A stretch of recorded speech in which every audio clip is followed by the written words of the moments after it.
Good afternoon, all. Good afternoon, ma'am. Good afternoon, ma'am.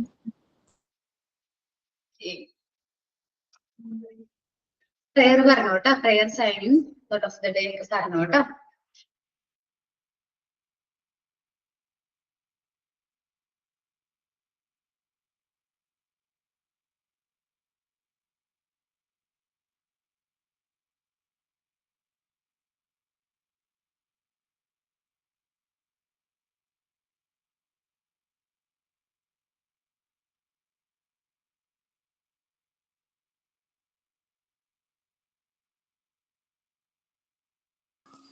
Ma'am, prayer.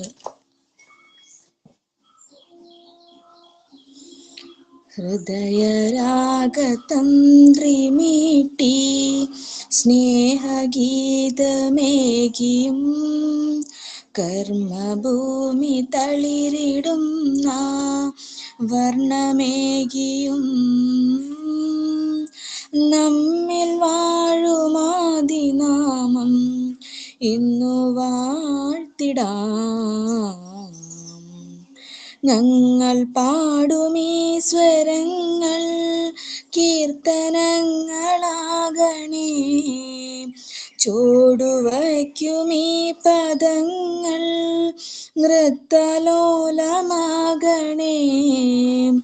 കുഞ്ഞു വീടിനുൾക്കളങ്ങൾ സ്വർഗമാകണേ.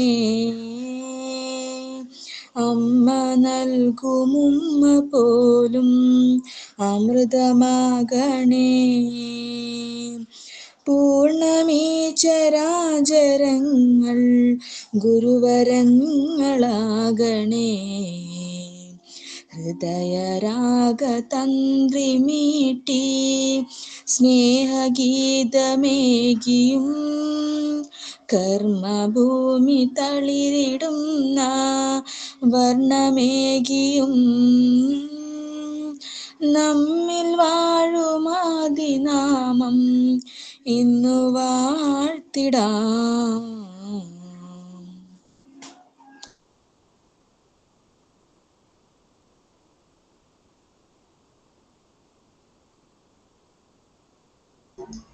Signing thought of the day Varnota.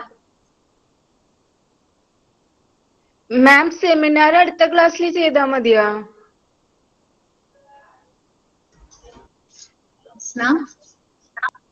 Seminar അടുത്ത ക്ലാസ്സിൽ ചെയ്താൽ മതിയോ?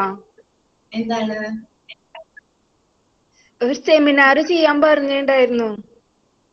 Okay, social and emotional ഡെവലപ്മെന്റിന്റെ അല്ലേ? അടുത്ത ക്ലാസ്സിൽ അതെന്തുകൊണ്ടാ അങ്ങനെ പറഞ്ഞത്? ഞാൻ പ്രിപ്പയർ ചെയ്തിട്ടില്ല, മറന്നുപോയി. കുഴപ്പമില്ല.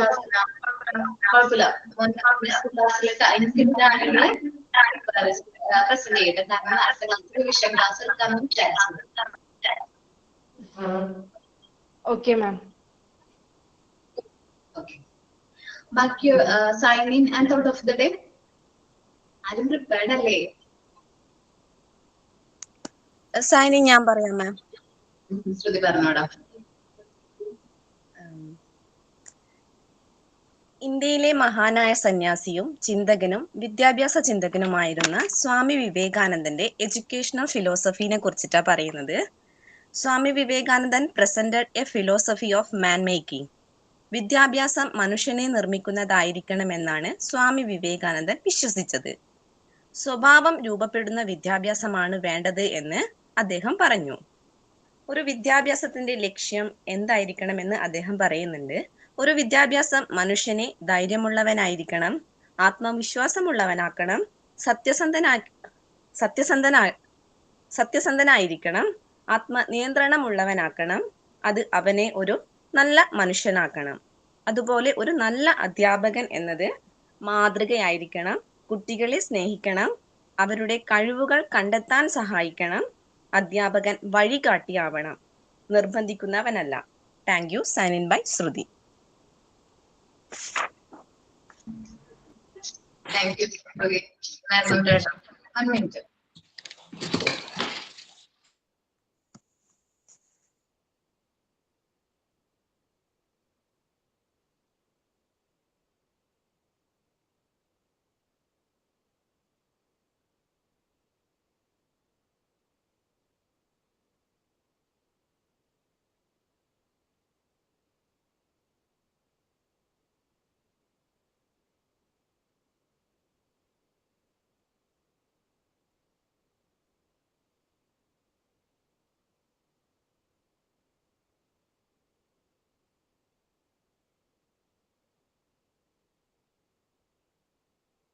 സോറി ട്ടാ.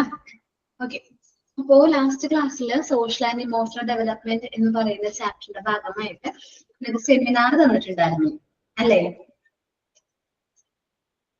ഓർമ്മയുണ്ടോ? പ്രിപ്പയർഡ് ആണോ? ആരും കാണുന്നില്ല. എന്താണ്? തോട്ട് ഓഫ് ദി ഡേ പറഞ്ഞോട്ടെ. ആ തോട്ട് ഓഫ് ദി ഡേ പറഞ്ഞോ ആൻസി. നമ്മുടെ ഭാവി ഇന്ന് നമ്മൾ ചെയ്യുന്ന കാര്യങ്ങളിലാണ് നിർമ്മിക്കപ്പെടുന്നത്. ജവഹർലാൽ നെഹ്റു. അതായത് നമ്മുടെ നാളെയെ നിർണ്ണയിക്കുന്നത് ഇന്നത്തെ പരിശ്രമവും നല്ല തീരുമാനങ്ങളുമാണ്.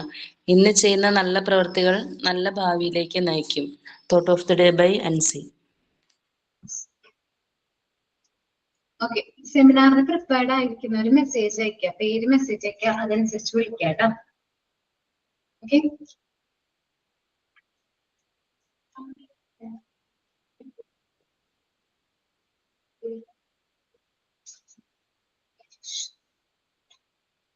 ബിൻസി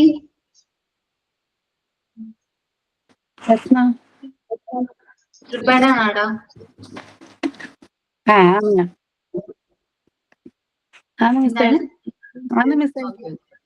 ഓക്കെ, ഞാൻ പിൻ ചെയ്യാം ട്ടോ. മദർ തെരേസ ഇല്ലേ? Mother Teresa. ഓക്കേടാ, പിൻ ചെയ്തിട്ടുണ്ട് ട്ടോ. പ്രസന്റ് ചെയ്തോ. കരുണയുടെയും ഒരു മിനിറ്റ്. കരുണയും സ്നേഹത്തിന്റെയും പ്രതീകമാണ് മദർ തെരേസ. ദരിദ്രരുടെയും രോഗികളുടെയും അമ്മയായി ലോകം അവരെ ആദരിക്കുന്നു.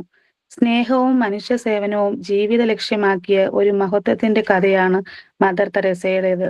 മദർ തെരേസയെ പാവങ്ങളുടെ അമ്മ എന്നാണ് അറിയപ്പെടുന്നത്. മദർ തെരേസ 1910 ഓഗസ്റ്റ് 26 അൽബേനിയയിലെ സ്കോപ്ജെയിൽ ജനിച്ചു. അവരുടെ യഥാർത്ഥ പേര് ആഗ്നസ് ഗോൺഷ ബോജാഷിയു എന്നായിരുന്നു. 18-ാം വയസ്സിൽ അവർ കന്യാസ്ത്രീയായി ഇന്ത്യയിലെത്തി. പിന്നീട് കൊൽക്കട്ടയിൽ താമസമാക്കി. ദരിദ്രരുടെ ഇടയിൽ സേവനം ആരംഭിച്ചു. 1950 Mother Teresa Missionary of Charity എന്ന സംഘടന സ്ഥാപിച്ചു.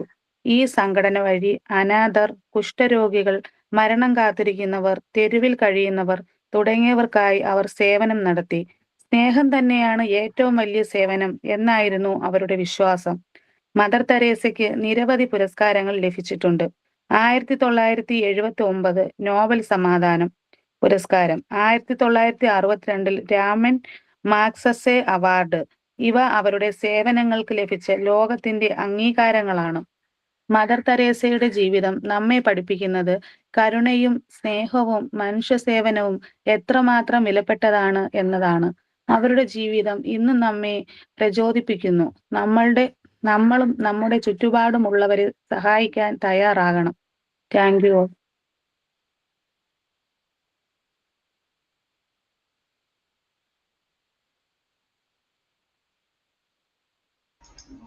നന്നായിരുന്നു ബിൻസി. വേറെ ആരെങ്കിലും പ്രിപ്പയർഡ് ആണോ?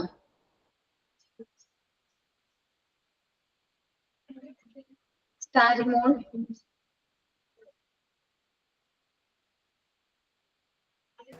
മിസ്സേ, ഞാൻ ഇവിടെ ഓഫീസിലാണ് മിസ്സേ. ഞാൻ ക്ലാസ് അറ്റൻഡ് ചെയ്യുന്നെങ്കിൽ എനിക്ക് സംസാരിക്കാനൊന്നും ഇങ്ങനെ പറ്റില്ല ഇവിടെ.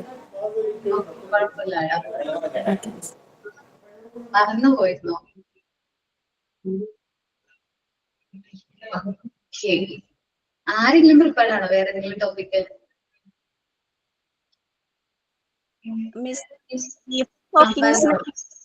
പറയുന്നേ അത് വേണേ. ഓക്കെ, പറഞ്ഞോ.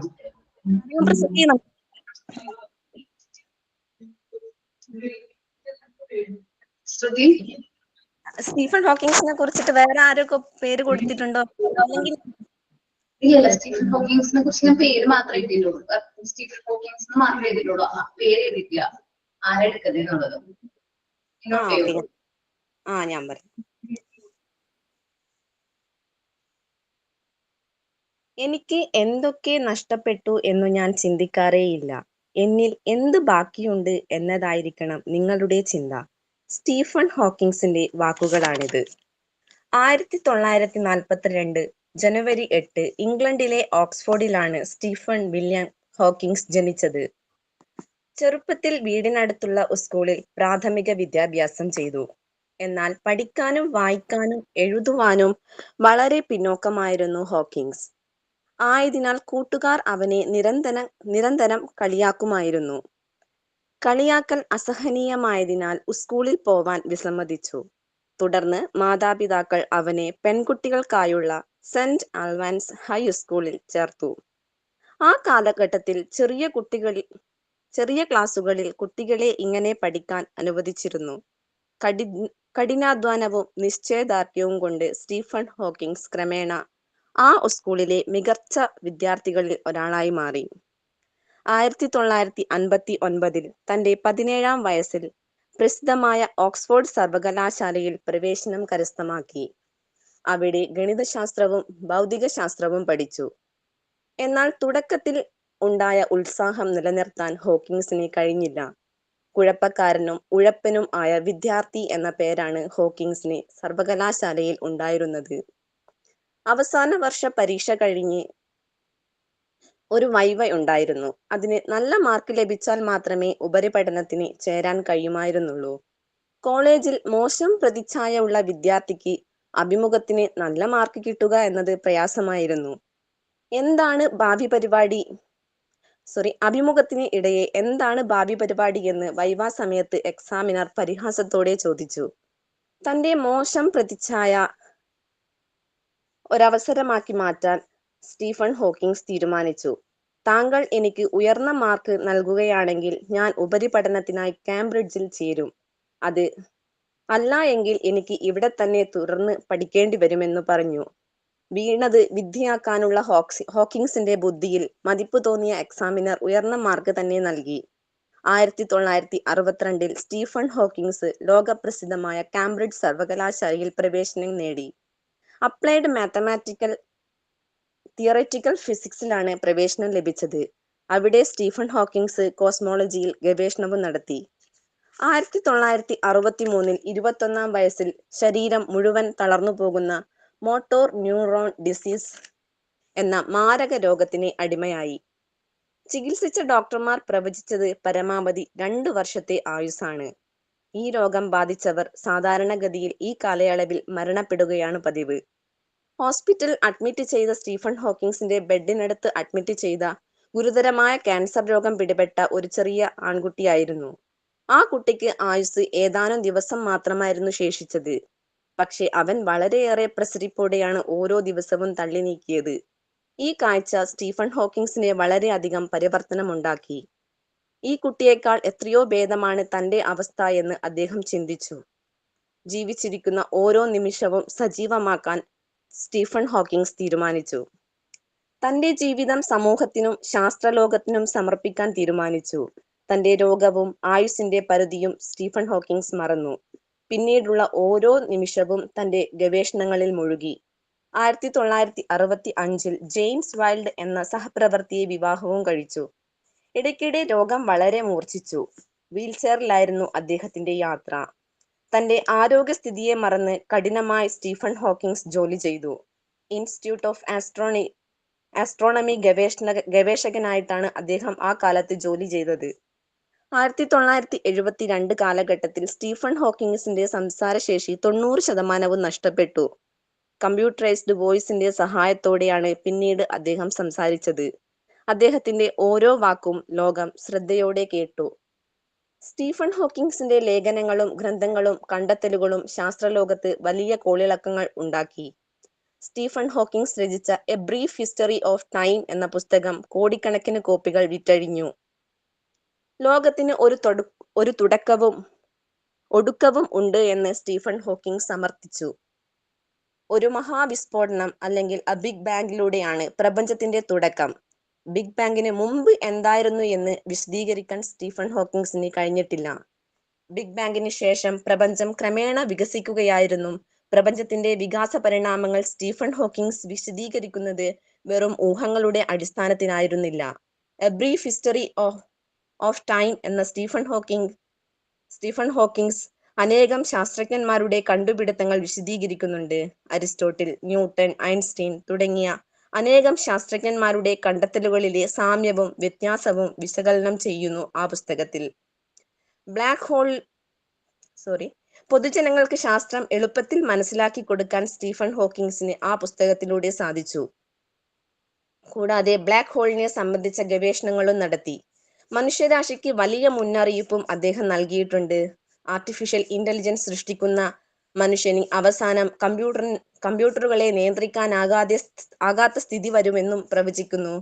ആഗോളതാപനം, അണുശക്തിയുടെ ഉപയോഗം, അന്തരീക്ഷ മലിനീകരണം, ആർട്ടിഫിഷ്യൽ ഇന്റലിജൻസിന്റെ ഫലമായി യന്ത്രങ്ങൾ മനുഷ്യനെ നിയന്ത്രിക്കുന്ന അവസ്ഥ, ഇവയൊക്കെ മൂലം ഈ ഭൂമിയിലെ ജീവിതവും ദുസ്സഹമാവുമെന്നും സുരക്ഷിത താവളം തേടി മനുഷ്യൻ അന്യഗ്രഹങ്ങളെ ആശ്രയിക്കേണ്ടി വരുമെന്നും ഹോക്കിൻസ് പറയുന്നു. വൈദ്യശാസ്ത്രത്തിന്റെ എല്ലാ പ്രവചനങ്ങളെയും കാറ്റിൽ പറത്തിക്കൊണ്ട് സ്റ്റീഫൻ ഹോക്കിൻസ് 76 വയസ്സുവരെ ജീവിച്ചു. ശാസ്ത്രലോകത്തിന്റെ അതുവരെയുള്ള കണ്ടുപിടുത്തങ്ങളെ വെല്ലുവിളിച്ചുകൊണ്ട് കാലത്തിന്റെ കണക്കെഴുത്തുകാരനായി വീൽചെയറിൽ 90% ശരീരവും സംസാരശേഷിയും നഷ്ടപ്പെട്ട ഹോക്കിൻസിന്റെ വാക്കുകൾ കമ്പ്യൂട്ടറിന്റെ സഹായത്തോടെ ലോകം വായിച്ചെടുത്തു. ചെറിയ കാര്യങ്ങളിൽ പോലും തളർന്നു പോകുന്ന മനുഷ്യർക്ക് അദ്ദേഹത്തിന്റെ ജീവിതം ഒരു പാഠമാണ്. ജീവിതയാത്രയിൽ വീഴ്ചകൾ ഉണ്ടാവുന്നത് സാധാരണമാണെന്നും എന്നാൽ വീണ സ്ഥലത്ത് തന്നെ കിടക്കാതെ എഴുന്നേറ്റ് ഓടണം എന്നാണ് വീൽചെയറിൽ പ്രപഞ്ചത്തിന്റെ രഹസ്യം തേടി ഓടിയ ഹോക്കിൻസ് നൽകുന്ന സന്ദേശം. ആധുനിക ഐൻസ്റ്റീൻ എന്ന് വിശേഷിപ്പിക്കുന്ന സ്റ്റീഫൻ ഹോക്കിൻസ് 14/3/2018 76 വയസ്സിൽ ഈ ലോകത്തോട് വിടവാങ്ങി. Thank U.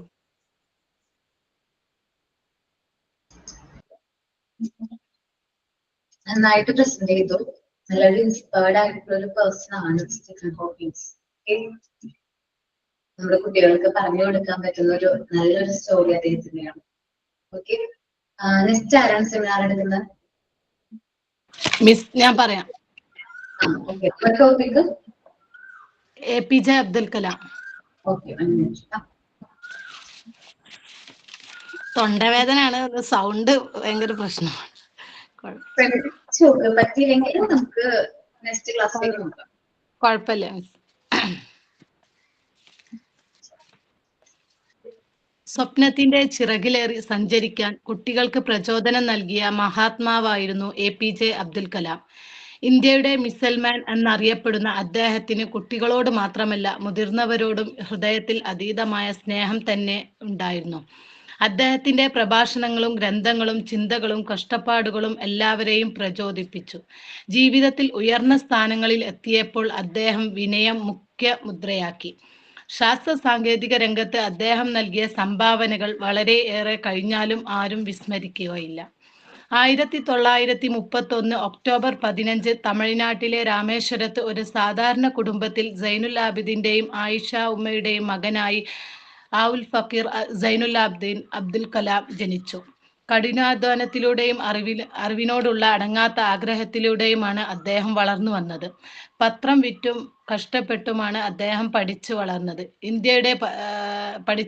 ഇന്ത്യയുടെ 11ാമത് രാഷ്ട്രപതിയും മിസൈൽ മനുഷ്യനായി മാറിയ APJ അബ്ദുൽ കലാം ലോക പ്രശസ്തനായ ബഹിരാകാശ ശാസ്ത്രജ്ഞനുമായിരുന്നു. DRDO, ISRO എന്നിവിടങ്ങളിൽ സേവനത്തിന് ശേഷം 2002-2007 കാലഘട്ടത്തിൽ ജനകീയ രാഷ്ട്രപതിയായി അദ്ദേഹം സേവനമനുഷ്ഠിച്ചു. മദ്രാസ് ഇൻസ്റ്റിറ്റ്യൂട്ട് ഓഫ് ടെക്നോളജിയിൽ നിന്നും എയറോസ്പേസ് എഞ്ചിനീയറിംഗ് പഠിച്ചു. പിന്നീട് ISROയിൽ ഇന്ത്യയുടെ ആദ്യത്തെ ഉപഗ്രഹ വിക്ഷേപണ വാഹനമായ SLV-3 വികസനത്തിന് നേതൃത്വം നൽകി. DRDOയിൽ അഗ്നി, പൃഥ്വി തുടങ്ങിയ മിസൈലുകളുടെ വികസനത്തിന് ചുക്കാൻ പിടിച്ചു. അദ്ദേഹം 1998 പൊക്രാൻ ആണവ പരീക്ഷണത്തിലും പ്രധാന പങ്കുവഹിച്ചു. ബഹിരാകാശ എഞ്ചിനീയറിംഗ് പഠനത്തിന് ശേഷം പ്രതിരോധ ഗവേഷണ വികസന കേന്ദ്രം DRDO, ബഹിരാകാശ ഗവേഷണ കേന്ദ്രം ISRO തുടങ്ങിയ ഗവേഷണ സ്ഥാപനങ്ങളിൽ ഉന്നത സ്ഥാനങ്ങൾ വഹിച്ചിരുന്നു. ഇന്ത്യയെ തദ്ദേശീയമായി വികസിപ്പിച്ച സാറ്റലൈറ്റ് ലോഞ്ച് വാഹിനികളുടെയും ബാലിസ്റ്റിക് മിസൈലിന്റെയും വികസനത്തിനും ഏകോപനത്തിനും മറ്റും അബ്ദുൽ കലാം വിലപ്പെട്ട സംഭാവനകൾ നൽകിയിട്ടുണ്ട്.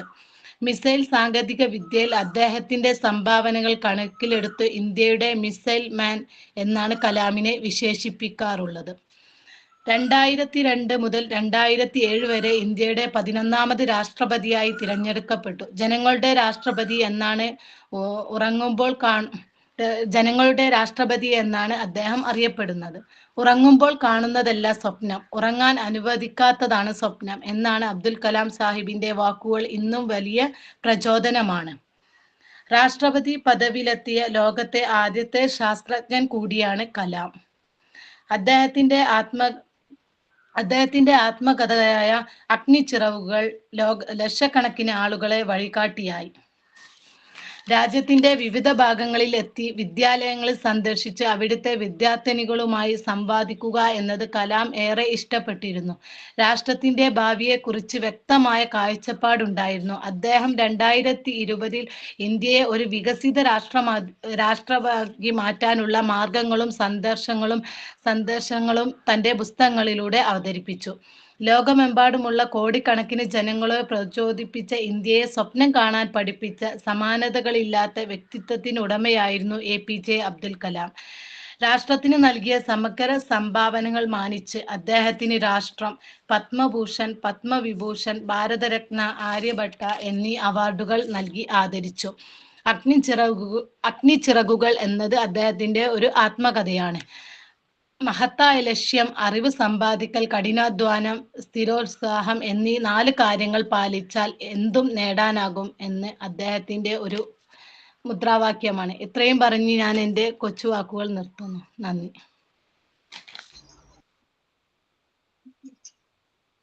നന്നായിട്ട് പ്രസന്റ് ചെയ്തു കേട്ടോ. നെക്സ്റ്റ് ആരാണ്?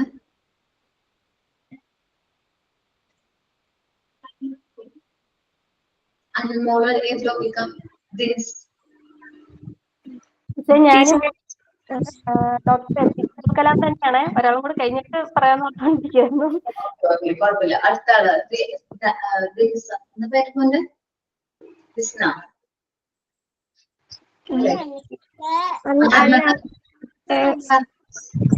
ഞാൻ പറയാനാ? പറഞ്ഞോടാ. മഹാത്മാഗാന്ധി അല്ലേ? അതെ, മഹാത്മാഗാന്ധി. പറയട്ടെ. ഒരു മിനിറ്റ് പിൻ ചെയ്യട്ടോ.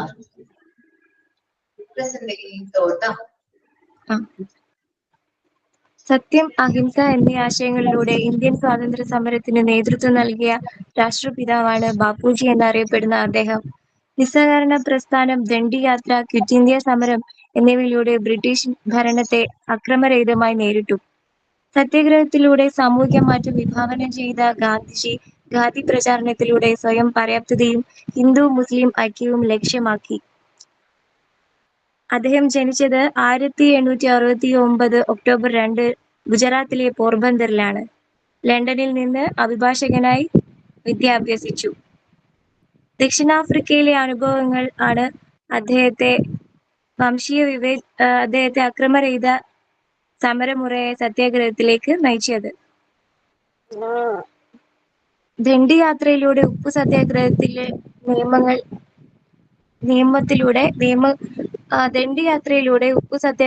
നിയമങ്ങൾ ലംഘിച്ചു. ക്വിറ്റ് ഇന്ത്യ സമരം 1942 ക്വിറ്റ് ഇന്ത്യ സമരം നടന്നത്. പ്രവർത്തിക്കുക അല്ലെങ്കിൽ മരിക്കുക എന്നതായിരുന്നു അദ്ദേഹം ആഹ്വാനം നൽകിയത്. സത്യം, അഹിംസ, അസ്പൃശ്യത നിവാരണം, സ്ത്രീ ശാക്തീകരണം, ഗ്രാമസ്വരാജ് എന്നിവയായിരുന്നു പ്രധാന ആശയങ്ങൾ. നിസ്സഹകരണ പ്രസ്ഥാനത്തിന്റെ ഭാഗമായി 1920 കോഴിക്കോട് സന്ദർശിച്ചു.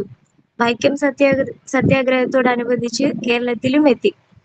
അദ്ദേഹം 1948 ജനുവരി 30 ഡൽഹിയിൽ വെച്ച് വെടിയേറ്റ് മരിക്കുകയുണ്ടായി. ഗാന്ധിജിയുടെ ആശയങ്ങൾ ഇന്നും പ്രസക്തമാണ്. ലോകമെമ്പാടുമുള്ള സമാധാന പ്രസ്ഥാനങ്ങൾക്ക് അദ്ദേഹത്തിന്റെ അഹിംസാ സിദ്ധാന്തം വലിയ പ്രചോദനമാണ്. Thank you.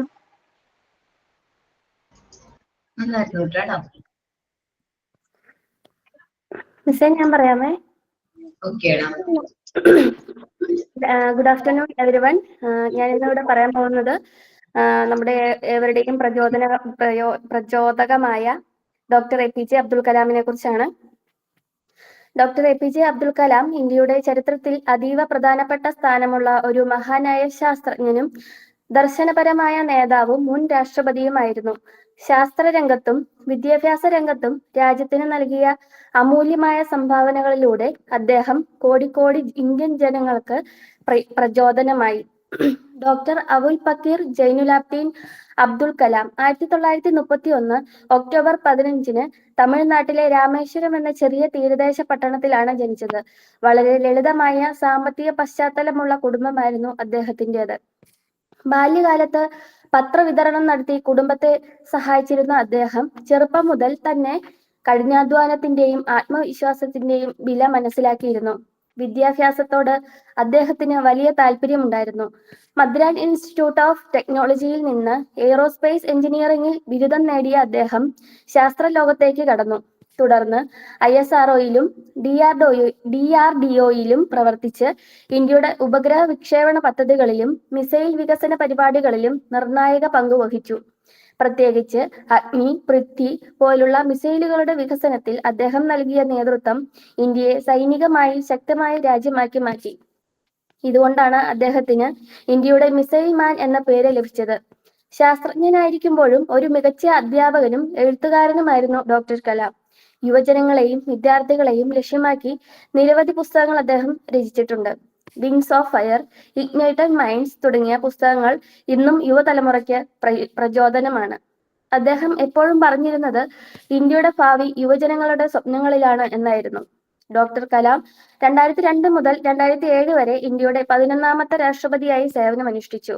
രാഷ്ട്രപതി സ്ഥാനത്തിരുന്നിട്ടും അദ്ദേഹം അത്യന്തം ലളിതമായ ജീവിതമാണ് നയിച്ചത്.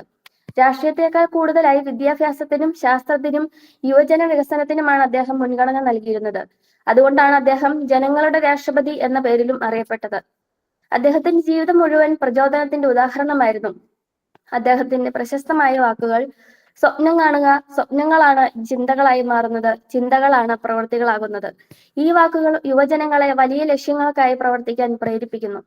2015 ജൂലൈ 27 ഷില്ലോങ്ങിലെ IIMൽ വിദ്യാർത്ഥികളോട് പ്രഭാഷണം നടത്തുന്നതിനിടെയാണ് അദ്ദേഹം അന്തരിച്ചത്.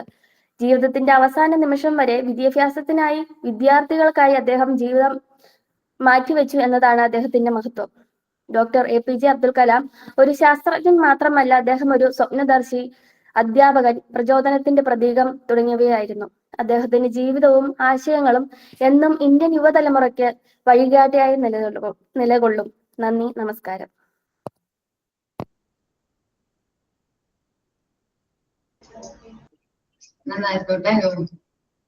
Thank you miss.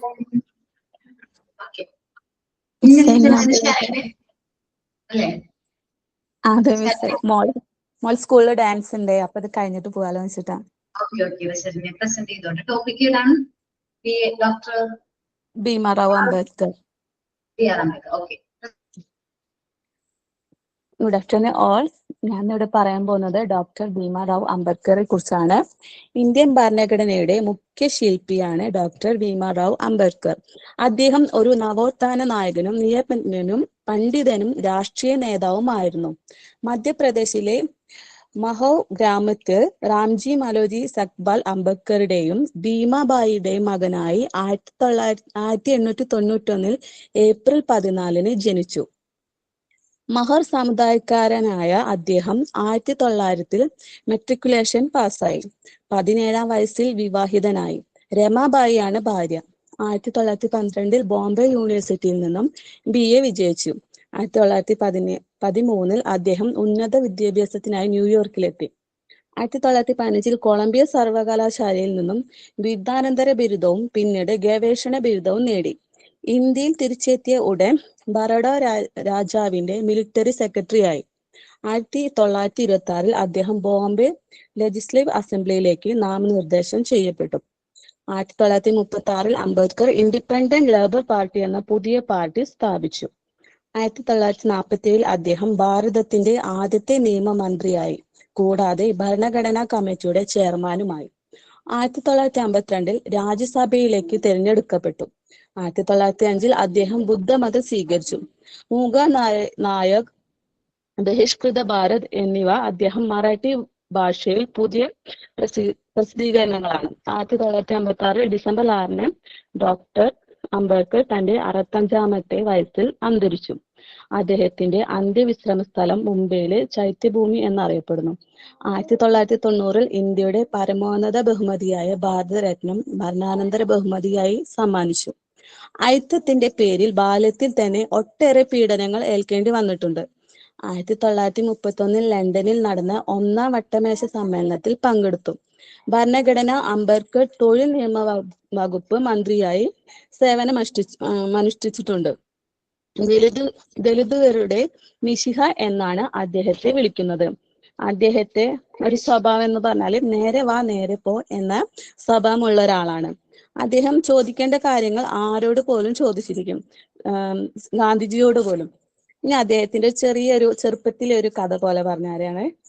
പണ്ടൊരിക്കൽ ഒരു മകൻ തന്റെ അമ്മയോട് ചോദിച്ചു, അമ്മേ, ആരാണ് നമ്മെ താഴ്ന്ന ജാതി എന്ന് പറഞ്ഞത്? അന്ന് ആ അമ്മ മറുപടി പറഞ്ഞു, മകനെ, അത് ഒരു പുസ്തകത്തിൽ അങ്ങനെ എഴുതി വെച്ചിട്ടുണ്ട്, എല്ലാവരും അത് അനുസരിച്ചാണ് നടക്കുന്നത്. പക്ഷെ ആ ബാലൻ ആ ഉത്തരത്തിൽ സംതൃപ്തനായില്ല. അദ്ദേഹം പറഞ്ഞു, ഞാനും വലുതാകുമ്പോൾ ഒരു പുസ്തകം എഴുതും, എന്നിട്ട് അതിൽ എല്ലാവരും സമന്മാരാണെന്ന് എഴുതും. ഈ വാക്കുകൾ പിൻകാലത്ത് സത്യമാവുകയും ചെയ്തു. ആ പുസ്തകത്തിന്റെ പേരാണ് കോൺസ്റ്റിറ്റ്യൂഷൻ ഓഫ് ഇന്ത്യ. അത് എഴുതിയ വ്യക്തിയാണ് ഭീമാറാവ് അംബേദ്കർ. ഇത് പറഞ്ഞുകൊണ്ട് ഞാൻ എന്റെ വാക്കുകൾ നിർത്തുന്നു. Thank you.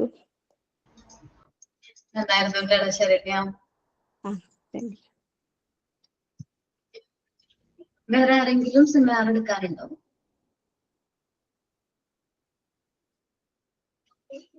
ആയിട്ട് വേറെ ആരെങ്കിലും ഉണ്ടോ? ഹെലൻ കെല്ലർ ടോപ്പിക് ആരായിരുന്നു?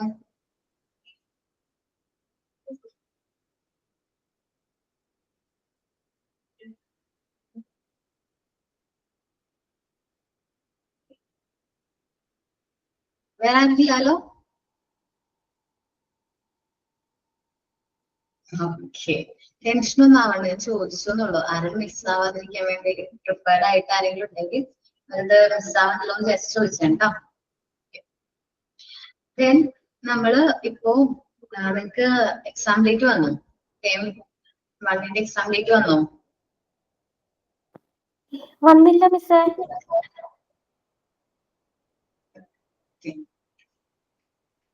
എക്സാം ഡേറ്റ് വരും, ഈ സാറ്റർഡേക്കുള്ളിൽ വരും.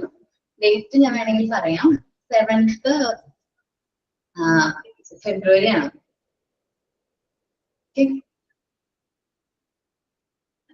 ടെൻഷൻ അടിക്കേണ്ട, എല്ലാ ടീച്ചേഴ്സിനും റിവിഷൻ ചെയ്യാനുള്ള ടൈം ഉണ്ട്. ഓക്കെ, എന്തായാലും ഒരേ ക്ലാസ് കഴിഞ്ഞാൽ നിങ്ങൾക്ക് റിവിഷൻ കിട്ടും. ടെൻഷൻ ഒന്നും അടിക്കണ്ട, എല്ലാവർക്കും റിവൈസ് ചെയ്യാനുള്ള ടൈം ഉണ്ട്. സോ അതില് ഏതെങ്കിലും മോക്ക് ടെസ്റ്റ് മിസ്സിംഗ് ഉണ്ടോ നിങ്ങൾക്ക് കിട്ടാനായിട്ട്? നിങ്ങളുടെ ചാപ്റ്റേഴ്സിന്റെ ഏതെങ്കിലും മോക്ക് ടെസ്റ്റ് എന്റെന്നോ ഏതെങ്കിലും മോക്ക് ടെസ്റ്റ് മിസ്സിംഗ് ഉണ്ടോ? ഫുഡ് ന്യൂട്രീഷൻ ബാലൻസ് ഡയറ്റിന്റെ മോക്ക് ടെസ്റ്റ് കിട്ടിയോ? മിസ്സേ ഒന്ന് ചെക്ക് ചെയ്തിട്ട് പറയാവേ. Ma'am food nutrition and balance diet ഇട്ടിട്ടുണ്ട്.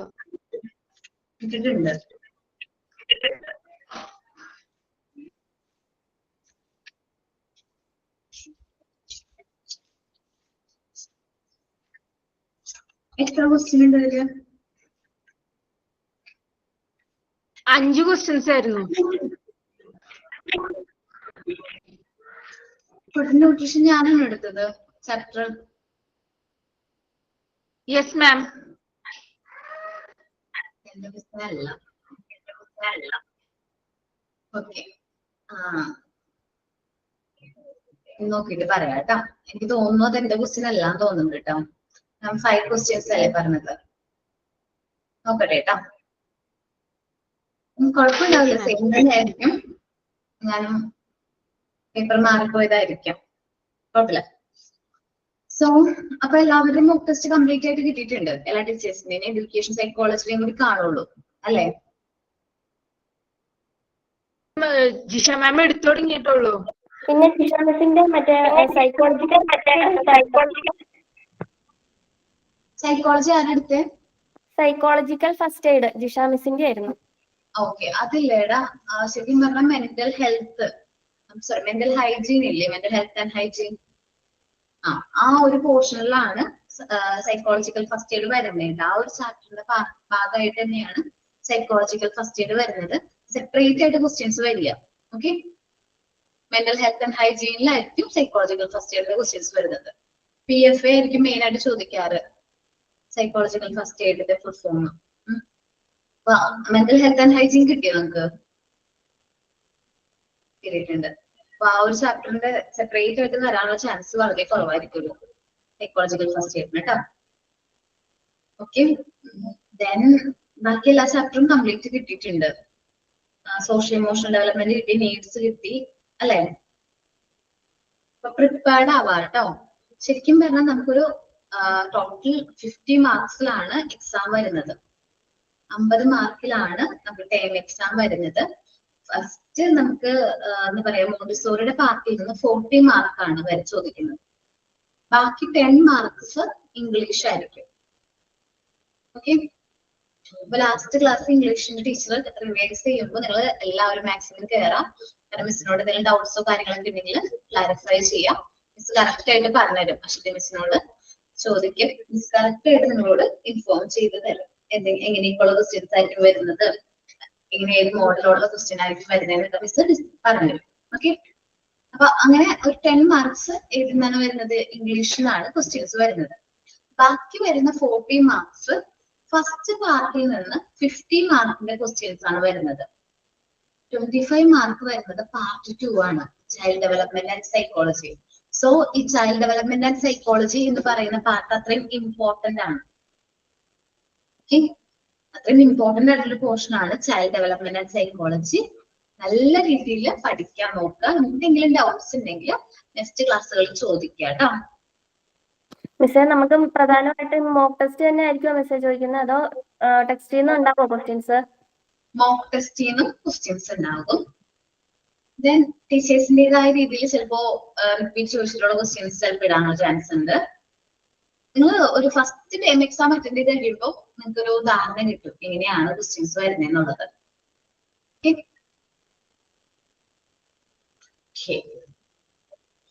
Food nutrition and balanced diet, അത്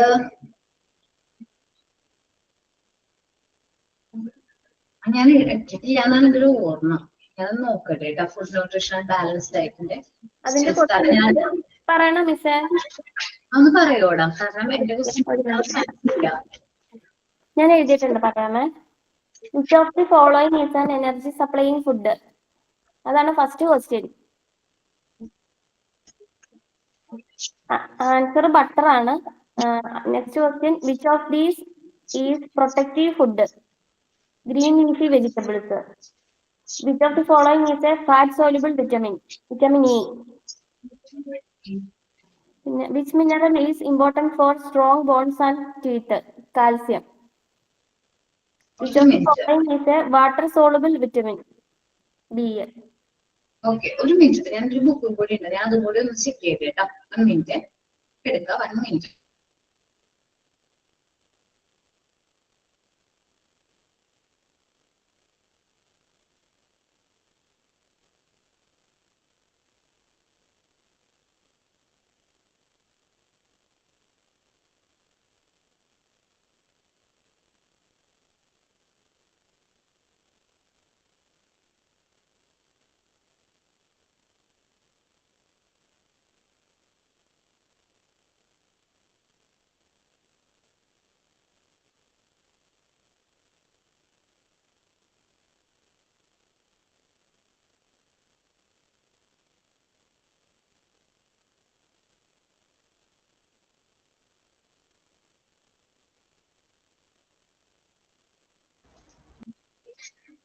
ഓക്കെ, കുഴപ്പമില്ല കേട്ടോ. എനിക്ക് തോന്നുന്നു ഏതോ ബാച്ച് മാറിയിട്ട് ക്വസ്റ്റ്യൻ വന്നതാന്ന് തോന്നുന്നുണ്ട്. ഫുഡ് ന്യൂട്രീഷൻ ആ ക്വസ്റ്റ്യൻസ് എന്റെ അല്ല, അശ്വതി മിസ് ആണ് ഇട്ടിരിക്കുന്നത്. കുഴപ്പമൊന്നുമില്ല, ക്വസ്റ്റ്യൻസ് സെയിം. നിങ്ങൾക്ക് ചെയ്ത് നോക്കാൻ കുറച്ചും കൂടി ക്വസ്റ്റ്യൻസ് കിട്ടിയിട്ടുണ്ടല്ലോ. അപ്പൊ അത് വേറെ പ്രശ്നമൊന്നുമില്ല, സെയിം ക്വസ്റ്റ്യൻസ് തന്നെയാണ്. ക്വസ്റ്റ്യൻസിൽ വേറെ മിസ്റ്റേക്ക് ഒന്നുമില്ല. ഞാൻ പറ്റുകയാണെങ്കിൽ എക്സ്ട്രാ ക്വസ്റ്റ്യൻസും കൂടി ആഡ് ചെയ്ത് തന്നേക്കാം കേട്ടോ. ആ ഒരു ചാപ്റ്ററിന്റെ ആ ഒരു ചാപ്റ്ററിൽ മാത്രമായിരിക്കില്ല എന്റെ ക്വസ്റ്റ്യൻസ് വളരെ കുറവുള്ളത്. അതെ, അപ്പൊ അങ്ങനെ എക്സ്ട്രാ ആഡ് ചെയ്തേക്കാം കേട്ടോ. നീറ്റ്സിലും ക്വസ്റ്റ്യൻസ് കുറവാണ്. ലാംഗ്വേജ് ഡെവലപ്മെന്റിന്റെ 5 ക്വസ്റ്റ്യൻസ് ഉള്ളൂ. ഹെൽത്ത് ആൻഡ് ഹൈജീന് 5 ക്വസ്റ്റ്യൻസ് ഉള്ളൂ. മിസ്സിന്റേത് ഏറ്റവും ന്യൂട്രീഷൻ ആണ്. നീറ്റ്സിലും ക്വസ്റ്റ്യൻസ് കുറവാണ്. 7 ക്വസ്റ്റ്യൻസ് ഉണ്ടായിരുന്നുള്ളൂ. എന്താണ് നീറ്റ്സിലും ക്വസ്റ്റ്യൻസ് കുറവാണ്. ആണോ നീഡ്സിൽ 7 ക്വസ്റ്റ്യൻസേ ഉള്ളൂ. ഉണ്ടല്ലോ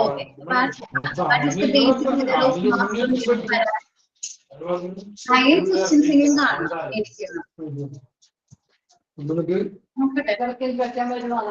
മാം സാധാരണ 20 ക്വസ്റ്റ്യൻസ് അല്ലേ തരാറ്, അത്രയും ഉണ്ടായിരുന്നില്ല. മാം സാധാരണ 20 ക്വസ്റ്റ്യൻസ് അല്ലേ തരാറ്. ഓക്കെ നോക്കട്ടെ ടാടാ. ഞാനേ നീഡ്സ് എത്ര ക്വസ്റ്റ്യൻ ആയിരുന്നു? 7 11 ക്വസ്റ്റ്യൻസ് ഉണ്ട് മിസ്സേ. 11 ക്വസ്റ്റ്യൻസ് ഉണ്ട്. മാം സാധാരണ തരുന്ന അത്ര ക്വസ്റ്റ്യൻസ് ഇല്ല. ഓക്കെ അത് ഉദ്ദേശിച്ചു. 10 കുറവാണ്. 10 കുറവാണെങ്കിൽ അത് ആഡ് ചെയ്ത് തരാം കേട്ടോ. ഓക്കെ നോക്കിയിട്ട് ഞാനത് ആഡ് ചെയ്തോളാം. 2 വീക്സ് ഉണ്ടല്ലോ അതിനുള്ളിൽ. നിങ്ങൾ ആദ്യം മുതൽ എടുത്തിട്ടുള്ള ചാപ്റ്റേഴ്സ് ഒക്കെ നല്ല രീതിയിൽ പഠിക്കുക. മോക്ക് ടെസ്റ്റുകൾ അറ്റൻഡ് ചെയ്യാത്തവരുണ്ടാവും. ചിലപ്പോൾ റെക്കോർഡ് ക്ലാസ് കാണുന്നവര് ചിലപ്പോൾ മോക്ക് ടെസ്റ്റ് ഒന്നും അറ്റൻഡ് ചെയ്തിട്ടുണ്ടാവില്ല. സോ ആ ചാപ്റ്റർ റെക്കോർഡ് ക്ലാസ്സിൽ ഇരുന്ന് കാണാം. എന്നിട്ട് മോക്ക് ടെസ്റ്റുകൾ അറ്റൻഡ് ചെയ്യാൻ ശ്രമിക്കാം. എന്താണ് റിവൈസ് ചെയ്യാം. എന്തെങ്കിലും ഡൗട്ട്സ് ഉണ്ടെങ്കിൽ ഈ 2 വീക്സിനുള്ളിൽ ടീച്ചേഴ്സിനോട് കമ്മ്യൂണിക്കേറ്റ് ചെയ്യാം. ഓക്കെ ഓക്കെ അല്ലേ? അപ്പോ എന്തെങ്കിലും ഡൗട്ട്സ് ഉണ്ടെങ്കിൽ മിസ് എക്സാമിന് ഏതൊക്കെ ചാപ്റ്റർ ഉണ്ടാവും? എന്താണ് പാർട്ട് 1 ആൻഡ് പാർട്ട് 2 ആണ്. പാർട്ട് 1ൽ നിന്ന് 8 യൂണിറ്റും പാർട്ട് 2ൽ നിന്ന് 10 യൂണിറ്റ്സും. നിങ്ങൾക്ക് ഇൻഡെക്സ് ഉണ്ടോ കയ്യില്? ഉണ്ട് മിസ്. ഷെയർ ചെയ്ത് തരാം.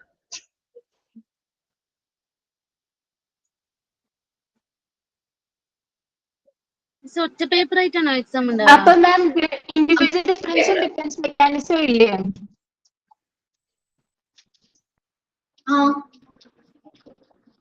അപ്പൊ 10 ചാപ്റ്റേഴ്സ് അല്ലേ?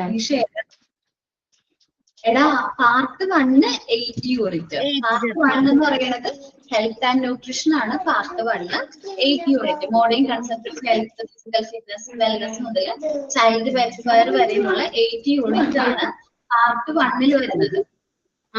അതെ miss. Part 2 10 chapters. Child development മുതൽ ഇൻഡിവിജ്വൽ ഡിഫറൻസ് വരെ. പാർട്ട് 1 and 2 ആണ് എക്സാം വരുന്നത്. ഓക്കെ മാം ഇപ്പൊ ക്ലിയർ ആയി. ഓക്കെ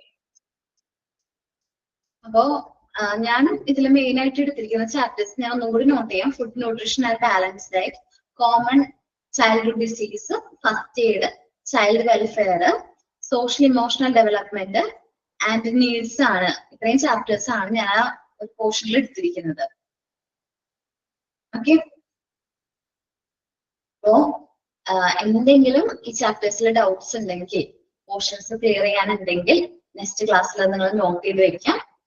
ക്വസ്റ്റ്യൻസ് ചോദിക്കാം. ഓക്കെ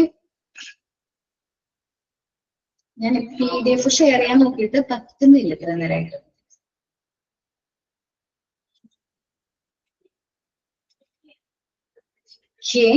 ദെൻ അത് കഴിഞ്ഞിട്ടായിരിക്കും നമ്മുടെ പാർട്ട് 3 4 പോവാട്ടോ.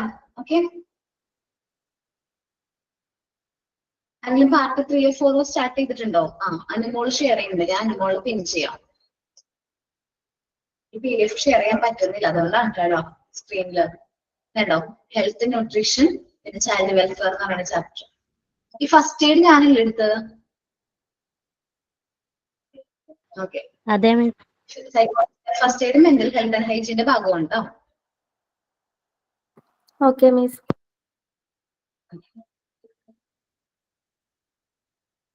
ഓക്കെ ക്ലിയർ ആയാലും എല്ലാവർക്കും ഏതൊക്കെ പാർട്ടാണെന്നുള്ളത് നോട്ട് ചെയ്ത് വെക്കുക കേട്ടോ. ഒരു എക്സാം കഴിയുമ്പോ ചിലപ്പോ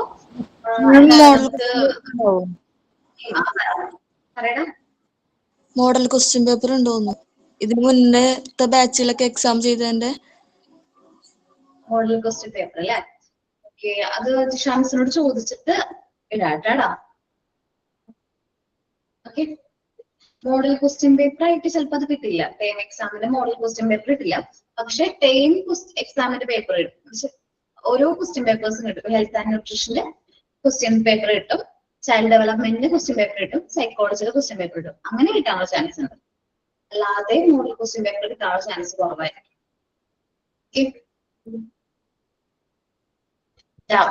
പിന്നെ ക്വസ്റ്റ്യൻ പേപ്പർ ഇടുമ്പോ നിങ്ങൾ ഷെയർ ചെയ്യുന്നത് ഒരു മോഡൽ ക്വസ്റ്റ്യൻ പേപ്പർ പണ്ട് പ്രിപ്പയർ ചെയ്തിരിക്കുന്ന ക്വസ്റ്റ്യൻ പേപ്പറാണ് ഇന്നും ഷെയർ ചെയ്യണത്. അപ്പൊ അതിൽ കുറച്ച് അപ്ഡേഷൻ ഒക്കെ വന്നിട്ടുണ്ട്. അപ്പൊ അത് നോട്ട് ചെയ്യണം കേട്ടോ. അപ്പോ ഞാൻ എടുത്ത ടോപ്പിക്കുകളിൽ ഏതെങ്കിലും ഡൗട്ട്സ് ഉള്ള സെഷൻ ഉണ്ടോ? ക്ലിയർ ആണ് എല്ലാവർക്കും? നീഡ്സോ? ക്ലിയർ ആണോ? ആണോ? ഓക്കെ, എന്നാ ഏതെങ്കിലും ചാപ്റ്റർ ഇന്ന് റിവൈസ് ചെയ്താലോ?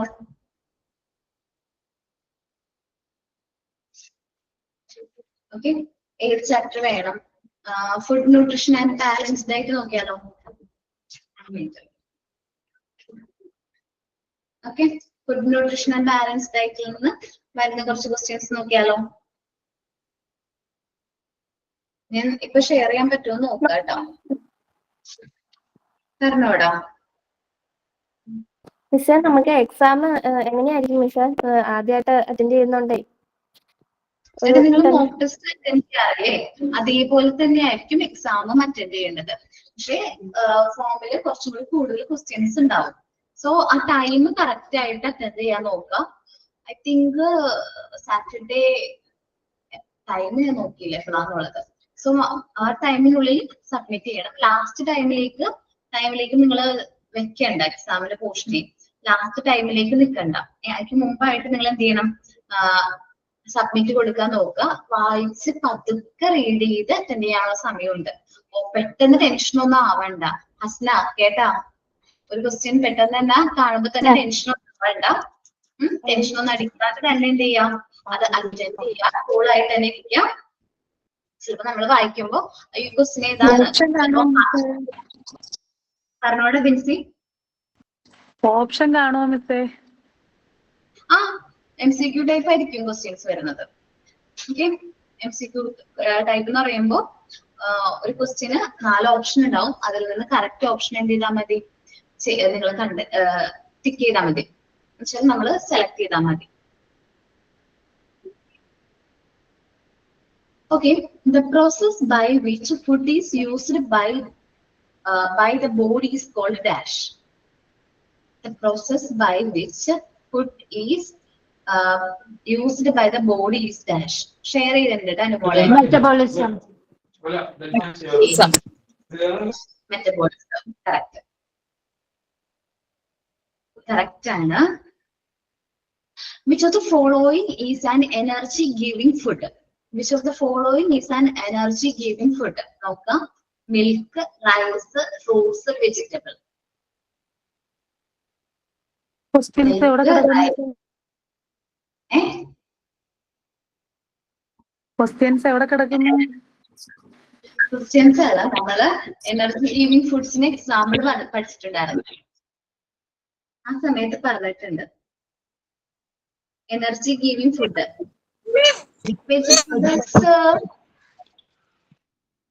വെജിറ്റബിൾസ്, റൈസും വരാനുള്ള ചാൻസ് ഉണ്ട്. റൈസ് ഉണ്ടെങ്കിൽ റൈസും വരും. Carbohydrate. Okay, the main nutrient that supply energy. The main nutrient that supply energy ആണ്. Option A protein, option B vitamins, option C carbohydrate and fat, option D minerals.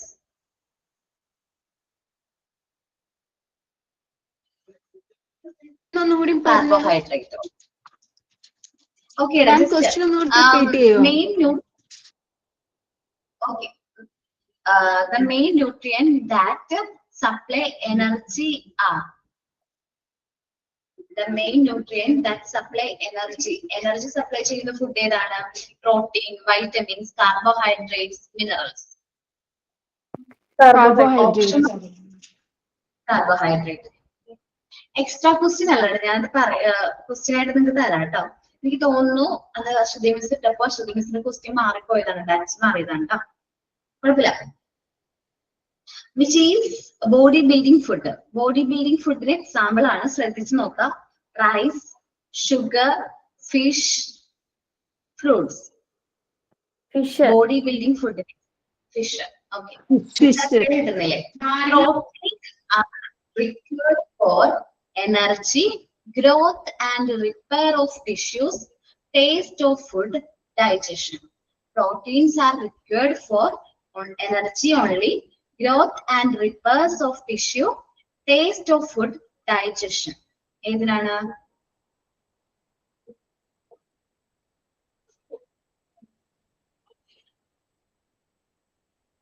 Growth and repair of cells. Asna? Growth and development of cells. Okay. Growth and development. That's repair of tissues. Which of the following is a protective food? Protective food in example ആണ് ചോദിക്കുന്നത്. Butter, sugar, green leafy vegetables, rice. Green leafy vegetables. Green leafy vegetables. Okay, correct ആണ്. Vitamins are needed in large quantity, medium quantity, small quantity, very large quantity. Vitamins are needed in large quantity, medium Small quantities. Okay. Fat soluble vitamins are fat soluble option വേണ്ടല്ലോ നിങ്ങൾ പറയുമല്ലോ. Fat soluble vitamins. ADEK. Which vitamins are water soluble? Vitamin B and C. Which Vitamin B and C. D and C. എന്താണ്? D and ഏതാ പറഞ്ഞത്? B and C. B and C എന്നല്ലേ പറഞ്ഞേ? B and C. Okay, B and C. ഞാൻ കേട്ടത് B എന്നാണ്, അതുകൊണ്ടുള്ള പ്രശ്നമാണ്. ഞാൻ കേട്ടതിന്റെ പ്രശ്നം ബി എന്ന് പറയുന്നത് അവര് ബി എന്ന് കേട്ടു, sorry. Saturated fat increase dash, blood sugar, cholesterol level, vitamin content, minerals. Cholesterol level. Which is a source of carbohydrate? Which is a source of carbohydrate? Meat, fish, sugar, egg. Sugar. Okay. Mineral salt are important for taste, normal functioning of the body, color of the food, smell. Normal functioning of the body. Okay. A balanced diet should contain only carbohydrate. Option A, only carbohydrate. Option B, only protein. Option C, all nutrients in proper amount. D, only fat. All nutrients in proper amount. Okay, correct. Malnutrition occurs when food is, option A, food is tasty, the body gets sufficient nutrients, the body does not get enough nutrients. D, food is costly. Body does not get enough nutrients. Okay. One cause of malnutrition is dash. One cause of malnutrition is dash. Balanced diet, over exercise, poor digestion or absorption, drinking water. Poor digestion or absorption, sir. Poor digestion and absorption. Digestion and absorption. Okay. ഏകദേശം ഒരു ധാരണ കിട്ടിയോ? അതിൽ നിന്ന് വരുന്ന type questions ഉള്ളിൽ നിന്നാണ് വരുന്നത് അല്ലെ? ആ ചെറിയ പോയിന്റ്സ് കറക്റ്റ് ആയിട്ട് നോക്കുള്ളില് എക്സാമ്പിൾസ് പറഞ്ഞിട്ടുണ്ടായിരുന്നു. എക്സാം എടുത്ത സമയത്ത് അല്ലെങ്കിൽ നമ്മൾ ക്ലാസ് എടുത്ത സമയത്ത് എക്സാമ്പിൾസ് പറഞ്ഞിട്ടുണ്ട്. പറഞ്ഞോടാ, ഈ ക്വസ്റ്റ്യൻസ് സെൻഡ് ചെയ്യാൻ പറ്റുമോ? ഷെയർ ചെയ്യാടാ. നിങ്ങൾക്ക് വന്നിരിക്കുന്ന അശ്വതി മിസ്സിന്റെ ക്വസ്റ്റ്യൻ ആണ്. ഇതാണ് എന്റെ ക്വസ്റ്റ്യൻസ്. ഈ ക്വസ്റ്റ്യൻ സെൻഡ് ചെയ്യാൻ പറ്റുമോ? ക്ലാസ് റൂമിൽ ഇടാം കേട്ടോ.